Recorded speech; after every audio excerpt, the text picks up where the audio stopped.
Yes, again, alright mga minamahal. Alicia nyo, nagbabalik muli para sa ating panibagong video. So, eto, nagsalita na. Itong si Sara Duterte, syempre malapit nang dumating ang February. 2 months na lang yung inaantay natin, no? Actually, ako nga din, meron din ako inaantay sa February. Para makulong din yung nambugbog sa akin. Kasi hindi pala siya uma-attend sa namin, sa mga hearing namin. So, pinapatawag siya, hindi din siya uma-attend. So, kung may inaantay tayo na plot twist ngayong February, abay, meron din akong personal matters na inaantay din. Pero anyway, ito yung pinakamaganda, kasi sulit naman ata yung pag-aantay natin kung itong si Sara Duterte ay ma-impeach, 'di ba, bilang official ng bansang Pilipinas. Kasi sa ginawa ba naman niyang pagnanakaw, pagbabanta, pang-aabuso sa kapangyarihan, pang-aabuso sa pera ng bayan, I think deserve naman ng mamamayang Pilipino na magkaroon tayo ng justice. Dahil unang-una, kung matatandaan ninyo, dinilayed. 'Diba? Ni Chis Escudero.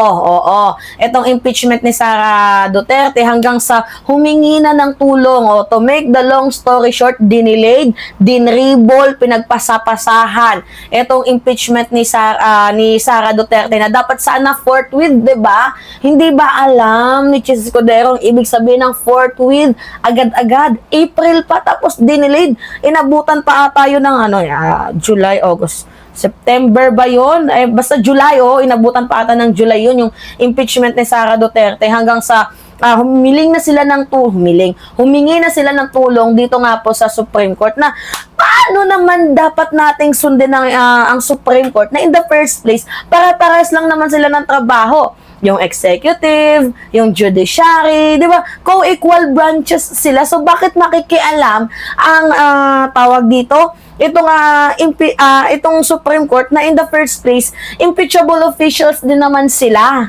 Diba? Anyway, sige, pagbigyan natin kasi mayroon daw 1-year rule bar na nilabag ang nag-file ng impeachment complaint kay Sara Duterte. Okay, sige, pagbigyan natin, mga minamahal. Pero this time, this moment, upcoming, sa February, I think hindi na pwedeng sabihin or gawing palusot ng Supreme Court na ito 1-year rule bar na naman. Dahil, tawag dito, mas idadaanan nila ito sa tamang proseso.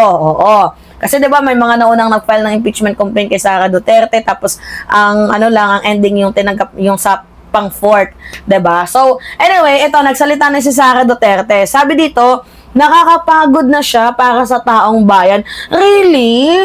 Yung publiko pa yung napapagod. You know what, mga minamahal, if I am were to be asked, 'di ba? Kung ako yung tatanungin, mas exciting siya. Oo. Hindi ko sasabihin na nakakapagod siya. Actually, mas matutuwa ako. 'Di ba? Paano niya nasabi na napagod ang taong bayan?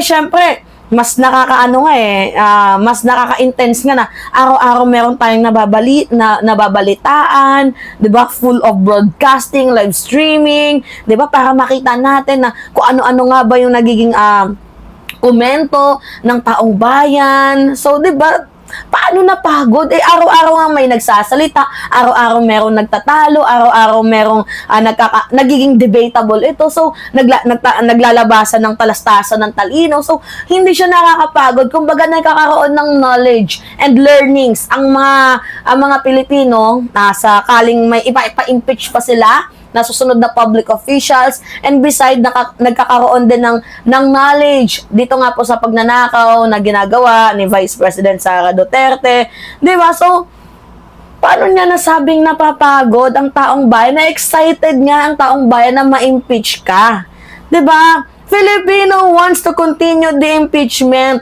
Sagutin mo na lang, hindi ang dami mong eme, 'di ba? So, let the process begin, 'di ba? So, tingnan natin kung talagang pagod ang taong bayan kung dumating na yung araw ng paghahatol, 'di ba? We are not tired until the impeachment is getting served. Tandaan mo yan, Sara Duterte. Ano ka? Sinuswerte? 'Di ba? So, sabi dito, yung impeachment na yan, dahil nakikita naman natin na wala naman talagang ebidensya yung kanilang reklamo. Hoy, tandaan mo, VP Sara Duterte, hindi ka pa malinis sa 7 article of impeachment. Hindi ka pa totally malinis. Dinilayed lang ng Supreme Court. Hindi nilinis ang pangalan mo ng Supreme Court. 1-year rule bar. Sa proceeding nila tinira. Doon yon. Hindi dito sa complaint. Yung complaint sa'yo, ganun pa din. Oo, na magnanakaw ka, yung 100, 'di ba? O million plus within 11 days na naubos mo, yung pagbabanta mo, 'di ba? Yun pa din naman yung complaint sa'yo. Ganon pa din. Oo.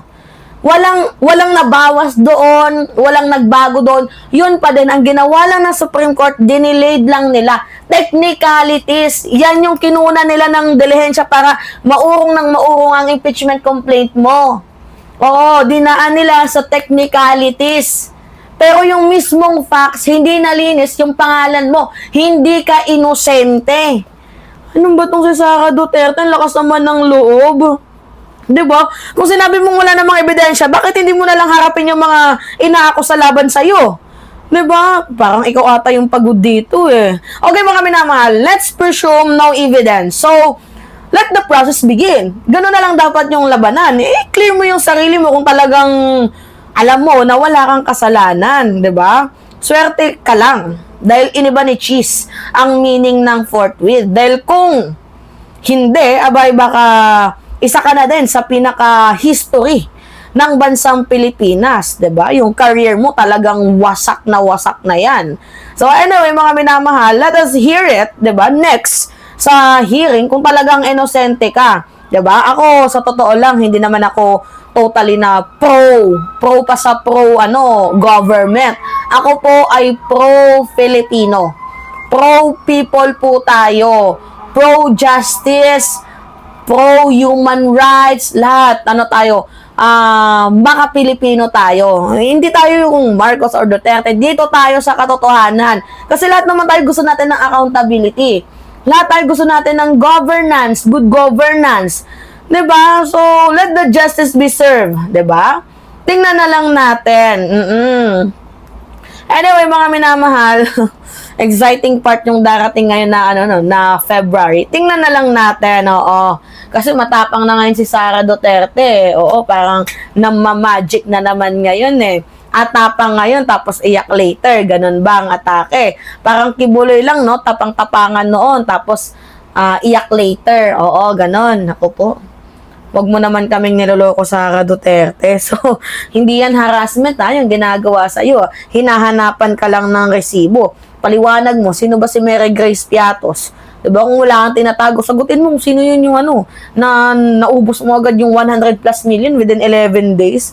My goodness, Sara Duterte.